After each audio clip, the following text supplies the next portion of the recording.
Ngayon alam ko na. Kaya pala gusto ng mga magulang natin na kumain tayo ng sabay-sabay. Kasi darating ang panahon na mag-isa ka na lang kakain sa lamesa. Kaya pala 6:00 pa lang ng gabi, gusto ng mama at papa natin na magkakasama tayo. Kasi darating ang panahon na matagal na panahon din tayong hindi magkikita-kita.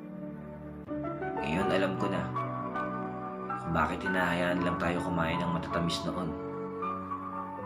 Yung pala, puro pait na ang mararanasan natin ngayon.